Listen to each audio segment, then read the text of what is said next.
अपनी जमीन को फ्री में उन लोगों को देने का काम किया। ये हम सबके लिए सोचने वाला विषय, जिसके लिए हमें लड़ने की जरूरत थी, उसको हमने ऐसे ही छोड़ दिया।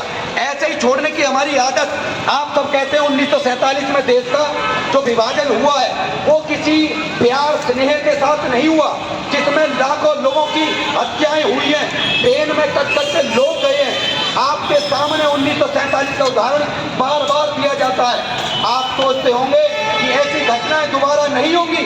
हाँ, ऐसी घटनाएं दोबारा जब नहीं होंगी जब इसका आप बार बार स्मरण करेंगे, बार बार आपके अंदर ये जागृति होगी और आप उस माँ की तरह रहेंगे जो माँ जागरूक होती है, जिसके बच्चे के अंदर कोई कमी हो वो उसे मार के पीट के दुलार के जैसे तैसे समझाने का काम करती है। मगर जिस तरीके से पंडित जवाहरलाल नेहरू ने हजारों हजार बीघा जमीन फ्री में देने का काम किया, उसी प्रकार से आज भी हमें अपने आप को वचनबद्ध होकर अखंड भारत की जो कल्पना हम कर रहे हैं, अखंड भारत ऐसे नहीं हो सकता।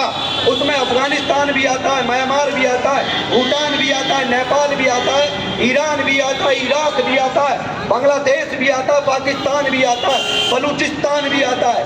आप सोच के देखिए, एक भारत देश में से आज हम 10 से 11 देश कटवा चुके हैं। और हम अगर ऐसे ही अगर अपने आप को बौद्ध बना के रखे, शांत बना के रखे, तो आप सोच के देखिए, आपके हस्ते पूरा पश्चिमी उत्तर प्रदेश, बागपत, पड़ोस, बिजनौर, किराना, मुजफ्फरनगर, आए दिन जो घटनाएं होती हैं, आप बिहार से बिलोंग करते होंगे तो आप देखते होंगे वहाँ किशनगंज है, अररिया है, कटिहार है, पूर्णिया है, भागलपुर है, नवादा है, किस प्रकार की घटनाएं होती हैं। ये नूर जैसी घटनाएं भी उसका एक हिस्सा है। मैं किसी के धर्म विशेष के बारे में नहीं, हाँ मैं बस ये जरूर बताना चाहूँगा, अगर किसी का भी कोई सवाल है और वो ये कहता है 1947 का विभाजन कोई प्यार और स्नेह के साथ हुआ, ये बिल्कुल गलत और गलत बात है। क्योंकि आज भारत में मुझे लगता है अगर जागरूक लोगों को मनाना चाहिए था तो वो मनाना चाहिए मातम दिवस। हमारे लिए आज मातम का दिवस है, क्योंकि जिस माँ के 2 टुकड़े फाड़ के कर दिए गए हों, जिसका आंचल पे चोली खींची गई हो, उसके साथ में ये नाइंसाफी होती है, उसके बावजूद भी कह दिया जाता है कल हमारा आजादी का दिन है, खुशी मनाइए। अरे जिनके बच्चों को ये बताना चाहिए था, तुमसे जबरदस्ती आज के लोगों ने, अब रह रहे लोगों ने आपसे जबरदस्ती पाकिस्तान, बांग्लादेश, कश्मीर और बलूचिस्तान ले लिया। आपको सिर्फ प्रतिकार करना चाहिए था। हाँ, हम चाहते हैं, लोग कहते हैं भाईचारा भाईचारा मिलाएंगे, हिंदू, मुस्लिम, सिख, ईसाई सब लोग हम एक हैं। तो ये सब लोग 1947 से पहले भी एकजुट रह सकते थे, क्यों नहीं रहे हम? अगर हम किसी तरीके से देखिए जी, आप सबके घरों में एक बार विभाजन होता है जिसे बंटवारे के तौर पर देखते होंगे। जब माँ बाप या किसी तरीके से एक बार बंटवारा करते हैं, आपने क्या देखा होगा, अगर एक बार घर में बंटवारा हो जाए, कोई एक ईंट भी किसी को देता है क्या? बताइए, अरे देता है क्या?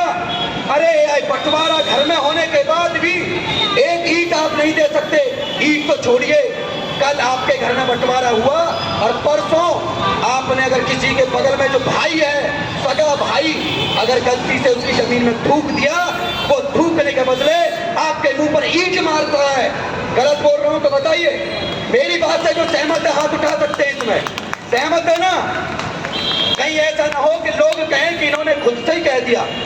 मैं इसलिए चाहता हूं, हम किसी को कुछ दबाना कुचलना नहीं चाहते। हम सनातनी हिंदू हैं। हम तो भैया पेड़ पत्ते कंकड़ पत्थर सब में अपने ईश्वर को देखते हैं, हर व्यक्ति में ईश्वर को देखते हैं। इसीलिए हम हाथ जोड़ के सबसे नमस्कार करते हैं। ये सनातन संस्कृति यूं ही बढ़ती रहे।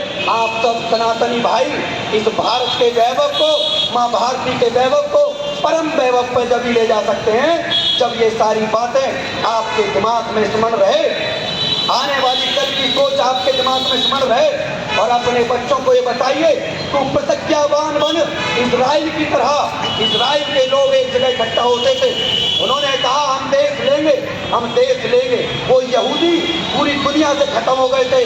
आज इजराइल में 80 लाख की जनसंख्या वाला इजराइल, 80 लाख की इजराइल वाला जनसंख्या वाला देश 12 देशों से लड़ता है और उसका कोई पाल भी यहाँ बाका नहीं कर पाता, क्योंकि 80 के 80 लाख लोग फौजी हैं, अपने देश के लिए लड़ने मिलने के लिए तैयार हैं। और हम सब, मैं, मेरी बीवी, मेरे बच्चे और 2 BHK का फ्लैट, 1 कमरे का फ्लैट, 50 गज का प्लॉट, इस सब में अपनी जिंदगी बिता रहे हैं। हम सबका दायित्व अपने देश और धर्म के लिए बनता है कि नहीं बनता है जी?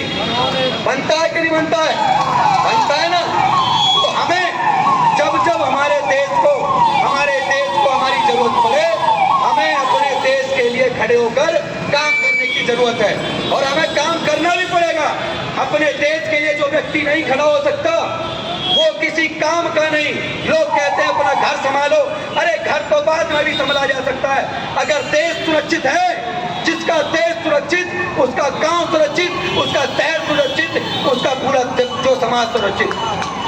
अपने तक सीमित नहीं रहना है, अपने तक सीमित नहीं रहना है। अपने समाज, अपने देश और धर्म को लेकर चलें। लोग कहते हैं कि हमें अपने धर्म की बात नहीं करनी चाहिए, तो बताइए